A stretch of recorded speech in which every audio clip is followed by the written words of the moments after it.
Hello everyone, कैसे हैं आप लोग? होप सब बढ़िया होंगे। मैं बता दूं, मैं भी ठीक हूँ सर। जैसा कि फाइनल के कुछ कुछ अमेंडमेंट्स आ रहे हैं वो मैं क्लियर कर रहा हूँ जो एप्लीकेबल किया जाएगा एग्जामिनेशन के लिए।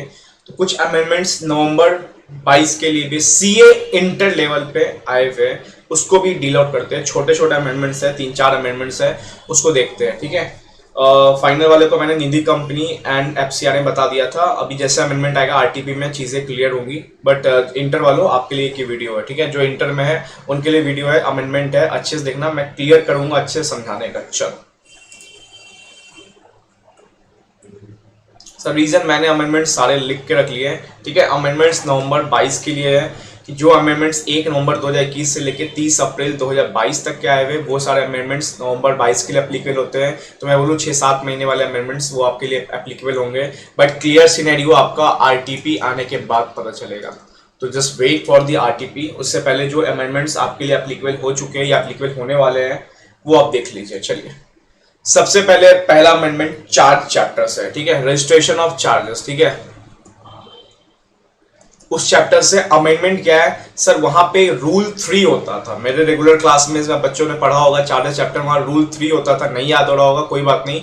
उसी रूल 3 में ना एक सब रूल ऐड किया गया। रूल 3 के अंदर ही क्या किया गया, एक सब रूल ऐड किया गया और कुछ कंपनीज को यहां पे एग्जेम्पशन दिया गया। किसके रिगार्डिंग एग्जेम्पशन? कि आप चार्ज को रजिस्टर्ड नहीं भी करोगे ना आरओसी के पास तो भी चलेगा।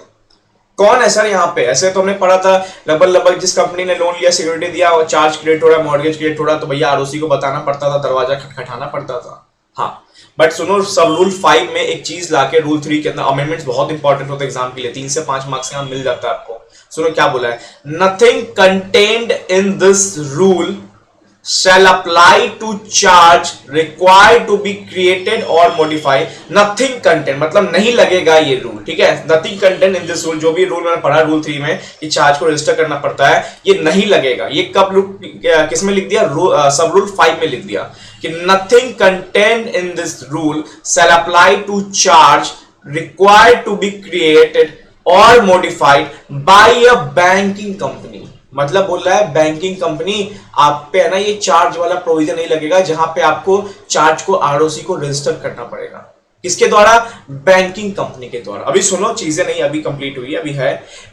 Bye a banking company in favour of RBI where any loan and advance has been made to it under section 17 subsection 4 clause D of RBI Act 1934। Sir नहीं समझ आया, समझाता हूं। यहां पे पहले होगा क्या, no need to register to ROC. मतलब बैंकिंग कंपनी ने क्या लिया है इन फेवर, बैंकिंग कंपनी ने आरबीआई से कोई भी लोन लिया है, कोई भी एडवांस लिया। सर बैंकिंग कंपनी लोन लेती है? यस भाई, हमने बचपन में इकोनॉमिक्स भी पढ़ा था। क्राइसिस के टाइम में बैंकिंग कंपनी के पास लास्ट रिजॉर्ट होता है आरबीआई, तो आरबीआई आपको लोन प्रोवाइड्स करती है वहां पे। ठीक है, तो कहीं ना कहीं बैंकिंग कंपनी लोन लेगी। अभी चीजों देखते हैं। सपोज मान लो आईसीआईसीआई बैंक है, इसने आरबीआई से क्या लिया, वेयर एनी लोन और एडवांस। आरबीआई से क्या लिया, मान लो 20 करोड़ रुपया का लोन ले लिया। बोला आरबीआई पैसे चाहिए। आरबीआई बोला हाँ पैसे देंगे। तो आरबीआई बोला कि भाई क्या रखोगे गिरवी पे? बोला promissory note, bill of lending, ये सब है ना एज अ सिक्योरिटी पर्पस के लिए आप मेरा रख लीजिए। तो कहीं ना कहीं सिक्योरिटी पर्पस के लिए प्रॉमिसरी नोट एंड ऑल चला गया आईसीआईसीआई बैंक से। आईसीआईसीआई बैंक ने आरबीआई से 20 करोड़ रुपया भी ले लिया। तो यही बोल रहा है कि इस सिनेरियो में ना, इस सिनेरियो में आपको लोन जो मिल रहा है ना बैंकिंग कंपनीज, हमने याद है सेक्शन 1 पढ़ा था जहां पे कंपनीज एक्ट में और यहां पे स्पेसिफिक आरबीआई एक्ट में कोई डिस्प्यूट हो जाए तो हम उस स्पेसिफिक एक्ट की सुनते हैं। तो यहां पे बोल दिया गया कि सुनो, has been made to section 17 subsection 4 clause D of RBI act. Sir इस सेक्शन में होता क्या है? इस सेक्शन में वही चीज होता है जहां पे सीआरआर एसएलआर ये सब क्रिएट करना होता है। तो यहीं पे एक है ना प्रोविजन है कि yes in case of crisis banks RBI से लोन ले सकती है। तो as per section 17 RBI banks को लोन प्रोवाइड कर सकती है। और बहुत चीजें सेक्शन 17 में कि सीआरआर का रेशियो क्या होगा, एसएलआर का रेशियो क्या होगा, ये अपडेट होते रहता है।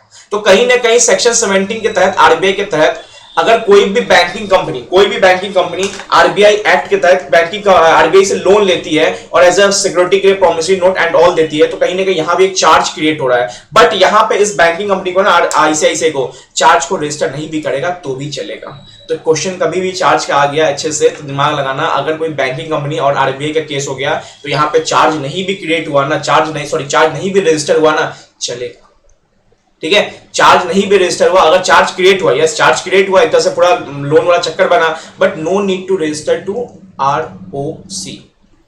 ठीक है, जरूरी नहीं है यहाँ पे आरओसी को रजिस्टर करना, तो एग्जम्पशन दिया गया, छूट दिया गया। क्या है, फिर से पढ़ो, nothing contain in this section sorry in this rule shall apply to a charge required to be created और modified by a banking company. Banking company loan लिया तो जरूरी नहीं है बैंकिंग कंपनी चार्ज क्रिएट करेगी, मॉडिफाई करेगी, कोई दिक्कत नहीं है। इन फेवर ऑफ आरबीआई, फिर आरबीआई से when any loan and advance has been made to it under section 17 subsection 4 clause D of RBI act. RBI act के तहत जो भी लोन एंड ऑल लिया है, यहाँ पे चार्ज क्रिएट होने के बाद रजिस्टर करने की जरूरत नहीं है, यहाँ पे आपको एग्जेम्पशन मिल जाएगा। ठीक है, तो क्वेश्चन आएगा तो देखना, आरबीआई एंड बैंक का चक्कर है तो भैया एग्जेम्पशन है, यहाँ पे कोई जरूरी नहीं है। क्वेश्चन बन सकता है, घुमाएगा ऐसे आपको, आईसीआईसीआई बैंक ने आरबीआई से लोन लिया 20 करोड़ का, सिक्योरिटी ये डाला, आईसीआईसीआई बैंक ने डिफॉल्ट कर दिया, चार्ज को रजिस्टर नहीं कर पाया, भाई कोई दिक्कत नहीं, सब रूल 5 बता दिया है अमेंडमेंट से, कोई दिक्कत नहीं। बैंकिंग कंपनी अगर आरबीआई से लोन लेती है एज पर आरबीआई एक्ट चलेगा। ठीक है, तो पहला अमेंडमेंट हमारा ये चीज क्लियर हुआ। नेक्स्ट अमेंडमेंट सेक्शन 94 में आया, जो मैनेजमेंट एंड एडमिनिस्ट्रेशन चैप्टर था, वहां से था। वहां पे एक चीज थी कि place of keeping and inspection of register and returns of company के जो भी रजिस्टर्स, मेंबर ने कितने शेयर्स लिए, कंपनी के जो भी returns like AOC 4, MGT 7 and all returns, मतलब डॉक्यूमेंट्स एंड ऑल, इसके रिगार्डिंग सेक्शन 94 में बातें होती थी। वहां पे ये लिया हुआ था कि यस कंपनी का मेंबर्स एंड स्टेक होल्डर्स ये डॉक्यूमेंट्स आके इंस्पेक्ट एंड एक्सट्रैक्ट कर सकते हैं। Sir now what is the meaning of inspect and extract? Inspect मतलब आके चीजों को खंगालना, देख दाख करना। एक्सट्रैक्ट मतलब कोरोना का टाइम है, बोलेगा भैया इसका है ना फोटोकॉपी मेरे को दे दो, मैं घर जाके पढ़ूंगा। तो एक्सट्रैक्ट मतलब ये होता है, इंस्पेक्ट मतलब ऑन टाइम खंगाल लेना चीजों को। तो वही बोला गया सेक्शन 94 में कि place of keeping and inspection of registers and returns, मतलब प्रॉपर मेन कंपनी के डॉक्यूमेंट्स ये कहां पे होंगे एंड इसके इंस्पेक्शन रिगार्डिंग क्या क्या प्रोविजन है। तो नॉर्मली बोला गया कंपनी का हर व्यक्ति क्या कर सकता है, इंस्पेक्ट कर सकता है डॉक्यूमेंट्स को। क्या सर कोई बाहर का रैंडम व्यक्ति इंस्पेक्ट कर सकता है? यस, वो भी लिखा हुआ है लॉ में कि रैंडम व्यक्ति भी इंस्पेक्ट कर सकता है। आप भी जाके किसी कंपनी के मेंबर्स के रिगार्डिंग डॉक्यूमेंट्स इंस्पेक्ट एंड क्या कर सकते थे, इंस्पेक्ट एंड कहां वो रखा हुआ है वो चीज जान सकते थे। क्या random person? Yes random person. बस 50 रुपए की फीस दो और जाओ किसी भी कंपनी का मेंबर्स का डिटेल देख लो, किस मेंबर ने कितने शेयर्स ले रखे हैं, मेंबर्स की पैन कार्ड, मेंबर्स का आधार कार्ड, मेंबर्स का सारा डिटेल, ठीक है, एड्रेस एंड ऑल। ठीक है, तो रजिस्टर ऑफ मेंबर को क्या कर सकते थे, कोई भी रैंडम पर्सन रैंडम कर सकते थे, मेंबर भी कर सकते थे, स्टेक होल्डर्स कर सकते थे। तो यहाँ पे रैंडम के लिए थोड़ा बचाने के लिए अमेंडमेंट लाया गया। क्या लाया गया सुनो, तो रजिस्टर ऑफ मेंबर को क्या कर सकते थे, इंस्पेक्ट एंड एक्सट्रैक्ट। एक्सट्रैक्ट मतलब क्या होता है, फोटोकॉपी टाइप का लेके घर भी जा सकते थे। ठीक है, मेंबर के सारे डिटेल्स प्रोवाइड होते थे, like Aadhaar detail, like PAN detail, like address. मतलब सोचो कोई भी बाहरी व्यक्ति 50 रुपए देके किसी भी मेंबर का सारा खुफिया इंफॉर्मेशन, बहुत मतलब मटेरियल इंफॉर्मेशन लेके जा सकता था। उसका आधार कार्ड, पैन कार्ड, आज तो सारा पैन कार्ड सोचो एआईएस अभी जो फाइल करते हो A to Z पैन का एक चीज, हर इंफॉर्मेशन वहां पे शो हो जाता है। तो आपका बहुत कॉन्फिडेंशियलिटी डाटा सब लीक हो रहा था। 50 रुपए देके कोई भी आर्मी कंपनी का मेंबर डाटा ले जाता था। बट इसके रिगार्डिंग लॉ आ गया, लॉ में अमेंडमेंट्स आए। क्या बोला गया, but now not provide some information. Sir क्या क्या इंफॉर्मेशन, तो सुनो, the following information shall not be made available for inspection. अब देखो मेंबर्स के रजिस्टर इंस्पेक्ट कर सकते हैं हम लोग, चाहे रैंडम पर्सन 50 रुपए में भी कर सकता है, बट कुछ इंफॉर्मेशन है ना, कुछ इंफॉर्मेशन अब प्रोवाइड नहीं होंगे। क्या क्या इंफॉर्मेशन, एड्रेस, भैया अब उसका घर का पता है ना, नहीं मिलेगा। क्या पता घर का पता लगा के भैया उसको मर्डर वर्डर कर दे, अब उसका एड्रेस नहीं मिलेगा। मेंबर्स का कोई भी एड्रेस खंगाल नहीं सकता, मेंबर्स की ईमेल आईडी नहीं खंगाल सकता, क्या पता धमकी दे दे। मेंबर्स का यूनिक आइडेंटिफिकेशन नंबर नहीं निकाल सकता, लाइक आधार कार्ड वाला नंबर। ठीक है, और मेंबर्स का पैन नंबर नहीं निकाल सकता। तो 4 चीजें, क्या है, 4 चीजें, address, email ID, unique identification number, pan number. ये 4 चीजें क्या हो सकता है, अब कोई भी रैंडम पर्सन 50 रुपए देके नहीं कर सकता। That's a good positive note से अमेंडमेंट आया है, बहुत अच्छा अमेंडमेंट है। किसी की कॉन्फिडेंशियलिटी इंफॉर्मेशन लीक नहीं होगी इससे। एड्रेस, ईमेल, यूनिक आधार नंबर, पैन नंबर, ये अब नहीं दिख सकता कोई भी बाहरी को। क्या सर शेयर्स की इंफॉर्मेशन दिख सकता है? यस, ये दिख सकता है कि मिस्टर मेंबर करके मिस्टर जगदीश है, इसने इस कंपनी में 50 शेयर्स लिए हुए हैं। ये मिस्टर हरिमोहन है, इसने कंपनी में 40 शेयर लिए हुए हैं। तो ये सब दिख सकता है। तो बस शेयर्स की जानकारी एंड ऑल दिख सकता है, बट ये सारी जानकारी प्रोहिबिटेड कर दी गई है। ठीक है, चलो यहां तक कोई दिक्कत नहीं। अब अकाउंट्स चैप्टर में एक आया था, अकाउंट्स ने आपका वो अकाउंट नहीं, अकाउंट्स आपका चैप्टर नंबर, हम मेरे बुक्स में चैप्टर नंबर 9 है अकाउंट चैप्टर, जो हमारे सेक्शन सीरीज 128 से स्टार्ट होता है। अकाउंट चैप्टर में एक प्रोविजन है रूल 1 का है, इलेक्ट्रॉनिक बुक्स ऑफ अकाउंट। क्या कोई कंपनी अपनी बुक्स ऑफ अकाउंट को इलेक्ट्रॉनिक मोड में रख सकती है, इलेक्ट्रॉनिक मोड में मेंटेन कर सकती है?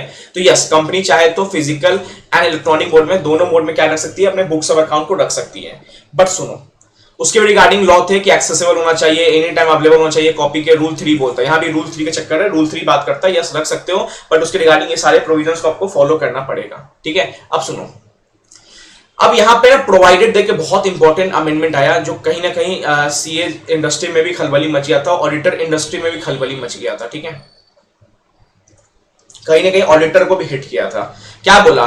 ऑन और आफ्टर 1 अप्रैल 2022, जो हमारा अभी चल रहा है इस फाइनेंशियल ईयर का, ठीक है, मतलब ये फाइनेंशियल ईयर 22-23 का, ऑन और आफ्टर 1 अप्रैल 2022 के बाद every company which uses accounting software, जो कहीं ना कहीं क्या बोल रहा हूं, इलेक्ट्रॉनिक मोड में रखना चाहती है, ठीक है, जो अकाउंटिंग सॉफ्टवेयर यूज कर रही है for maintaining it's books of account, जो बुक्स ऑफ अकाउंट को इलेक्ट्रॉनिक मीडियम में मेंटेन कर रही है, शैल मतलब मैंडेटरीली, में नहीं है भाई, चाहोगे नहीं, तुम्हें करना पड़ेगा, mandatorily use only accounting software which has feature of audit trial. GMCS का बैच किया आपने? नहीं किया होगा आपने, अगर एमसीएस का बैच किया होगा, हाँ वो आईटीटी एंड एमसीएस का बैच होता है, वहां पे ऑडिट ट्रायल रिगार्डिंग बहुत सारे सॉफ्टवेयर होते हैं, आइडिया करके एक सॉफ्टवेयर आता है, तो sir audit trial and also maintain and edit log, ये दो चीज मेंटेन करना पड़ेगा, एक तो ऑडिट ट्रायल और एक edit log. Sir edit log क्या होता है? सपोज मान लो 2 अप्रैल को कोई एंट्री लगी 50 लाख की, 3 अप्रैल को क्या हुआ, वो एंट्री को डिलीट करना चाहा, ठीक है, तो ये चीज है ना रिकॉर्ड हो जाएगी, ये चीज एडिट लॉग में रिकॉर्ड। एडिट मतलब क्या होता है? कोई चीज को एडिट करना, लॉग मतलब क्या होता है? रिकॉर्ड। तो एडिट किया हुआ रिकॉर्ड मेंटेन हो जाएगा, कि ऑडिटर जब ऑडिट करने आएगा ना, उसको साफ दिख जाएगा, अच्छा बेटा 2 तारीख को 50 करोड़ की एंट्री, 3 तारीख को डिलीट, फिर 5 मई को एंट्री, 8 तारीख को डिलीट, तो ये सब रिकॉर्ड होता जाएगा डेटा। तो अब जो भी आदमी फिजिकल मोड छोड़ के इलेक्ट्रॉनिक मोड में आना चाहता है, अकाउंटिंग सॉफ्टवेयर यूज करना चाहता है, याद रखना उस सॉफ्टवेयर में मैंडेटरी ऑडिट ट्रायल होना चाहिए, ठीक है। ऑडिट ट्रायल बारे में ज्यादा मत जानो, बस समझ लो ऑडिट ट्रायल होना चाहिए, यहाँ पे ऑडिटर को सारा सपोर्ट मिलता है, और ऑडिट और एडिट लॉग होना चाहिए। मतलब एडिट लॉग मतलब कोई भी एंट्री गया, उसके बाद उसमें कुछ भी मॉडिफिकेशंस हो रहे हैं, उसका बस एक प्रॉपर रिकॉर्ड मेंटेन रहेगा, यस कि देखो 50 करोड़ से 40 करोड़ किया गया, तो कहीं ना कहीं आपकी फ्रॉड गिरी पकड़ी जा सकती है यहाँ पे, ठीक है। सर ये चेक कौन करेगा? 1 अप्रैल 2022 से है, ये चेक कौन करेगा भैया? ये सब याद रखना, ऑडिटर को इंश्योर करना है। Auditor need to check whether above condition satisfied और नॉट, मतलब कंपनी का जो भी ऑडिटर होगा ना एट अ टाइम, वो चेक करेगा कि 1 अप्रैल से इस कंपनी ने वो सॉफ्टवेयर यूज करना स्टार्ट किया कि नहीं किया, जिस सॉफ्टवेयर में ऑडिट ट्रायल है और जिस सॉफ्टवेयर में एडिट लॉग है। लॉग मतलब क्या होता है? रिकॉर्ड्स होता है, लॉग मतलब होता है रिकॉर्ड्स, ठीक है। अब सर देखो यहां पे एक मजा क्या था, ये पता है अमेंडमेंट कब आया? सुनो, अमेंडमेंट आया 31 मार्च को 2000, सोचो 31 मार्च 2021 को ये अमेंडमेंट आया। अब बताओ, सॉरी 31 मार्च 2022, सॉरी 31 मार्च 2022 को ये अमेंडमेंट आया। अब इसके अगला दिन से बोल दिया गया भैया हर कंपनी को ये सॉफ्टवेयर यूज करना है।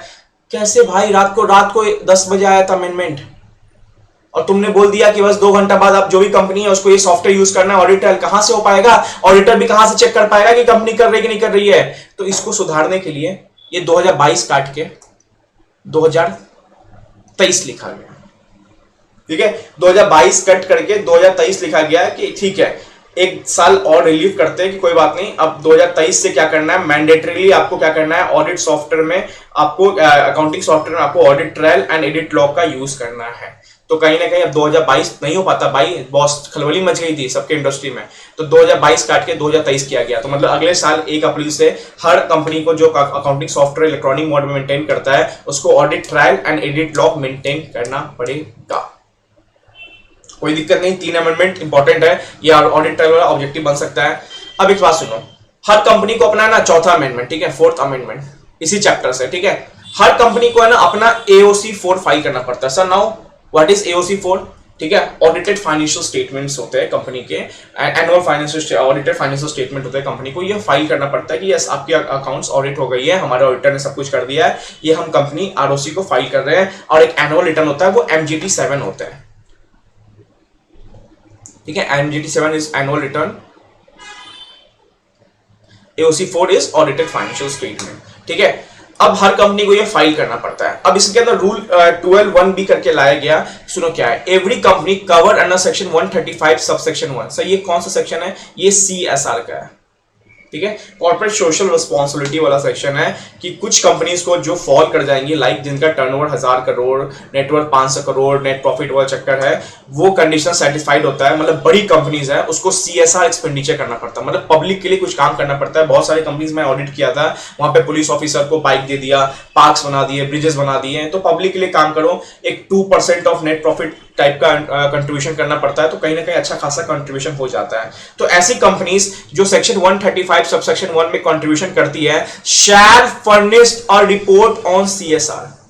तुमने जो CSR एक्सपेंडिचर किया ना, उस पर एक रिपोर्ट बना के फर्निश करो इन फॉर्म CSR 2 में। सर CSR फॉर्म 1 में क्या होता है, इसमें वो होता है जो NGOs को CSR फंड चाहिए होता है, उसमें ये फॉर्म फाइल करती है। बट CSR 2 एक फॉर्म लाके नया लाया गया, यहां पे ये है कि जो कंपनी CSR एक्सपेंडिचर कर रही है, सपोज मान लो ये कंपनी रिलायंस है, इसने 5% CSR एक्सपेंडिचर किया, सपोज 20 करोड़, तो ये इसको क्या करना पड़ेगा, फॉर्म फाइल करना पड़ेगा CSR 2। ठीक है, फॉर प्रीसीडिंग फाइनेंशियल ईयर और ऑनवर्ड, जो भी पिछले चल रहा है 21-22 खत्म हुआ, उसके रिगार्डिंग फाइल करना पड़ेगा इन कनेक्शन या इन एडिशन विद AOC4। मतलब जब आपकी AOC4 जाएगी ना, इसके साथ प्लस में CSR 2 फॉर्म भी फाइल करना पड़ेगा। इन एडिशन या इन कनेक्शन या इन ज्वाइंटली बोल दो, AOC4 के साथ आपका CSR 2 फॉर्म फाइल होगा। CSR 2 इज ऑल अबाउट कि कोई कंपनी CSR एक्सपेंडिचर कर रही है, कॉर्पोरेट सोशल रिस्पॉन्सिबिलिटी एक्सपेंडिचर कर रही है, 2% 3% जो भी है, अगर फॉल कर रही है तो उसको AOC4 के साथ फाइल करना पड़ेगा for preceding financial year in along with AOC4। तो सर अभी मान लो 21-22 का खत्म हुआ, 21-22 की AOC4 कब जाएगी, मान लो 10 अगस्त को जाएगी, अभी आने वाला टाइम है, 10 अगस्त को जाएगा, तो यस AOC4 10 अगस्त जाएगा ना, इसके साथ साथ CSR 2 भी फाइल करना। सर मान लो कोई 20-21 में ऐसा हुआ था, 20-21 की फाइल कर रहे हैं तो इसका सेपरेटली क्या करना, CSR 2 फाइल कर देना। अगर अमेंडमेंट आया तो उसका सेपरेटली CSR 2 फाइल कर देना। यहां पे AOC4 के साथ फाइल करने की जरूरत नहीं होगी, क्योंकि AOC4 ऑलरेडी फाइल हो गया होगा, तो सिर्फ CSR 2 सेपरेटली फाइल कर दोगे चलेगा। बस इतना बोल दिया, कंट्रोलिंग पर्पस के लिए आप कितना एक्सपेंडिचर कर रहे हो CSR में, बस ये जानना था गवर्नमेंट को। ठीक है, तो 4 अमेंडमेंट्स थे, चारों अमेंडमेंट्स मैंने कवर करवा दिए। होप सो सारा क्लियर होगा। एग्जामिनेशन में बहुत इंपॉर्टेंट अमेंडमेंट्स है, छोटे हैं बट इंपॉर्टेंट है। यहाँ पे 3-4 मार्क्स आपको बन सकता है क्वेश्चन। ठीक है, चार्जेस का केस स्टडी बन सकता है, तो छोटे छोटे अमेंडमेंट से स्पीड में देख लेना, काम आएगा। चलो ऑल द बेस्ट, अच्छे से पढ़ते रहो। इंटर वालों और फाइनल वालों, इंटर वालों रिजल्ट कम आ रहा है तो मेहनत ज्यादा करना होगा आपको। चलो and share with your friends जिसको ये अमेंडमेंट तुरंत पता चल जाए, एंड सब्सक्राइब दिस चैनल।